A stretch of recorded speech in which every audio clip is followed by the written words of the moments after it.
you've won your bottom lane. You and your laning partner have done a fantastic job. It's 6 minutes 55. You realize that there is 4 enemies in the bottom lane and there's just you and your laning partner. How are you supposed to play, right?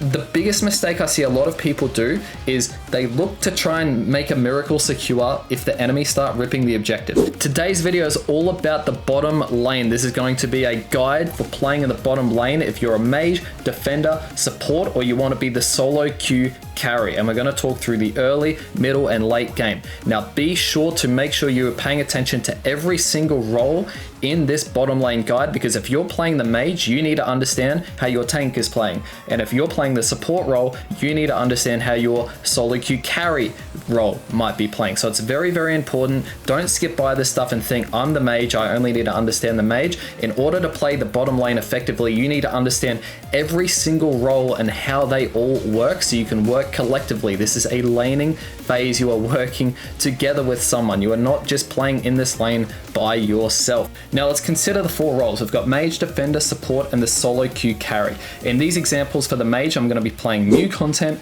For the defender, I'm going to be playing Trevenant content. For the supporter, I'm going to be playing my favorite Hoopa content. And for the solo queue carry, I've got a double stacking Goodra. Farming is super important and everybody understands this, right? You go to your lane, you make sure you take your farm, you try and get the enemy farm, and you make sure you're winning on the farm, right? Use your skills to secure. But what people don't talk about enough is how to play when your lane is being ganked versus not ganked. That means when the jungler is coming down to your lane versus not coming down to your lane. One thing remains true the entire time, which is you do not let the enemy kill you. That's the number one thing. You cannot let the enemy kill you. You lose a lane too hard. The loss, it just compounds so much. So if the enemy is coming down to your lane, if you're playing the tank or the mage, you are looking to stay on the pad, right? If you're playing as the tank, you don't die, you're trying to give a bit of safe vision. If you're playing the mage role, you are using your skill to try and secure some farm from a distance. Do not overcommit. Don't put yourself in a compromising position just to get a little bit of the extra swablu. All right, stay in a safe spot and yeah, make sure that you're not dying, right? The other case is when your jungler comes down. Now this is always very lovely because you're able to play a little bit more aggressively, and if the enemy plays suboptimally, which is they let you kill them, you are going to hard win your lane. So if your jungler is coming down to your lane and they're looking to play aggressively, you need to hard commit, right? That's whether you're playing mage, defender, or supporter, right? If you're playing the support role, I would probably recommend just, coast around your attacker, right? Play it nice and, nice and safe. If you're playing the mage role, look to secure your farm. If you're playing the tank role, you're looking to give a lot of vision. And if you're playing the solo queue carry, you've got to make sure you get your stacks. But the bottom line, guys, early game, do not die. Don't die. Okay, my next point is, how do you play when your team is not coming down from the top lane? So your team, you've won your bottom lane. You and your laning partner have done a fantastic job. It's 6 minutes 55. You realize that there is 4 enemies in the bottom lane and there's just you and your laning partner. How are you supposed to play, right? The biggest mistake I see a lot of people do is they look to try and make a miracle secure if the enemy start ripping the objective. If the enemy start ripping the objective and there's only you and your duo partner, just defend your pad, right? You're not going to get a miracle secure, because what's going to happen if you let the enemy take the objective, right? That's fine. That's not a problem. They get the objective. They deserve it. Their team is rotated, but don't compound it, right? What can you control? Don't go in there for the miracle secure and let the enemy kill you, right? What you should be doing is you play on your pad and you try and leash that objective. So leashing means that you go to that objective, you touch it, and it pulls it out such that when it walks back, it's healing back HP, right? You want to try and leash the objective. And what you also want to do, very, very important, what you also want to do is play passively. Guys, don't let the enemy kill you. Play passive, play on your pad, try and kite the enemy a little bit, try and bait them, see if they want to engage in a fight, but make sure you can escape. That's super, super important. Now, when you're playing mid game, this is where the roles differentiate quite a bit. If you're playing mage, you want to rotate the farm, you want to rotate to the top lane, you want to make sure you're engaged in every single team fight, and you want to be doing some good stuff there, right? You want to be at objectives with your team, securing farm. Now, if your team is looking to push some score, you absolutely must do this before the 5-minute mark, right? You've got to be with your team. Even if you think it's not the best play, I just think it's probably the best idea before 5 minutes, right? Because the enemy don't have the pad, but you've got to make sure that your team has or has not got some of your Unite moves, right? To see if you're going to be able to push the enemy. So if you're winning and that your team is looking to push the pad and get some score, I would absolutely recommend doing this. Now, if you're playing the defender role, I would strongly recommend, defend your pad. A lot of games are simply won by making sure you have got the score lead at Rayquaza. The most important thing to do when you've got that score lead, when you're playing defender, is to make sure that the enemy's not scoring, because that means that you're going to have a score lead over the enemy, right? It's not rocket science, right? But it's a very, very simple thing to do. Now, in this particular gameplay, I'm playing my role properly here. I'm defending. I want to make sure I'm getting defense on the pad. This top objective is very, very bad that our team has done, because think of the value that you're getting at this point in the game. You want to go into Rayquaza with a score lead. This objective doesn't help us do that, and the enemy end up getting score and we don't. So it's a very bad trade-off for us, and it puts the enemy in a better position for endgame. Now, when we transition into the late game, we've got our 4 roles here. It's about positioning at this Rayquaza. You've got to make sure that you are farming such that you're hitting your power spike. So for Mew, my power spike is level 13 and making sure I've got a blue buff. That is very, very important for me. If you're playing defender or supporter, try and get level 12. If you get level 12, that is a very big bonus. If you don't get level 12 and you're too far away, don't take the farm off your team. Level 11's fine, but just know that you can't push as deep when you are playing at that Rayquaza. Same as if you're playing the support role, right? Level 11, level 12, that's a very good sweet spot. And the solo queue carry, that's a level 13, level 14 is generally what you want to do, because you've got the double stack, so you're stacked up. You need to be brawling, you need to be getting in the enemy face, you need to be dishing out a lot of damage, and it's very, very important that you're able to do that as that solo queue carry. Now, you've got to know what the score is. This is super important, and this is a big mistake I see people making time and time and time again in my games in solo queue, right? It's a close battle. That means the game's within like 30 score, right? If you've got a tier 1 to score in and the enemy doesn't have a tier 1, that means that you don't need to engage in the Rayquaza fight, right? You can just score 60, 70 points in the bottom goal, and then all of a sudden your team has the score lead. You don't need to win Rayquaza to win the game. There's a lot of games, guys, that I'm winning in this solo and duo queue at the moment by just completely ignoring the Ray, or not ignoring, you're using the Rayquaza to force the enemy in to get them out of position so you can get a bit of score, or you can get a bit of kills and force the enemy to engage on the Rayquaza. And also keep in mind, if the enemy secure the Rayquaza but they've got 2 people dead, that's 2 people without a Rayquaza shield. So just keep that in mind. The easiest way to win the Ray fight is make sure your team has a score lead by the Rayquaza, and you've got to be aware of what the score is. That is incredibly important. Now I'm going to talk through all of these gameplays with the mage, defender, support, and solo queue carry at these Ray fights, because they each have got pivotal moments that really change the game, and you've got to understand those roles big time. Now here you can see I am playing the Mew, right? I've hit my level 13 power spike, almost level 14, but I'm not going to farm for it. You can see I've got light screen and solar beam on already, and I've got that blue buff, which is a very, very big deal. Now I'm not looking to engage this fight without the vision, so I'm standing well back. I've got the solar beam ready to do some damage, and the enemy is getting themselves caught up in that choke point. So that's super, super nice for me, but notice that I'm keeping in a safe distance. If I had hard engaged in that fight, I'm dead, and our team's got 3-4 people dead. The enemy can look to get some commit to the fight a little bit more. I eject over the wall to try and stop that absol, and I've got my Unite move there to try and make sure that I'm stopping them scoring. I get the solar beam off to stop the score. So all I'm trying to do there is make sure that we maintain the lead as a team, right? That's very, very important for me. I noticed that a few people were dead, and I had the lead at the Rayquaza. I was very, very aware of what the score was. So as I was playing, I knew that our team didn't need to get the objective. We just had to force the enemy out of position. The enemy knew they had to get Ray, so they had to engage a fight and win the Ray. So I position myself such that I'm playing where I'm standing back,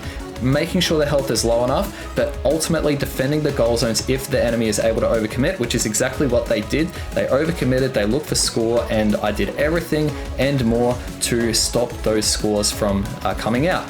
And as you can see, right, there's 30 seconds left in this Ray fight. Our team is looking to score. I'm at this point just looking to base and stop the score because they don't have the rip on that Rayquaza, and we're able to stop that slow bro score, which is very, very nice. And you can see their team's looking to score in the bottom lane, but so long as I'm stopping this 50 and our team is getting a score, we're matching, so 50 for 50. Right, which means that we are ultimately going to be ahead on score and win the game. So very, very nice Ray fight for us there. I even, come down, we're able to stop some scores there. So this game was won. This game was won not on winning Rayquaza. It was playing my early and middle game properly and executing the late game by positioning myself around that Rayquaza fight. Super, super important. That's how you want to play your mage late game.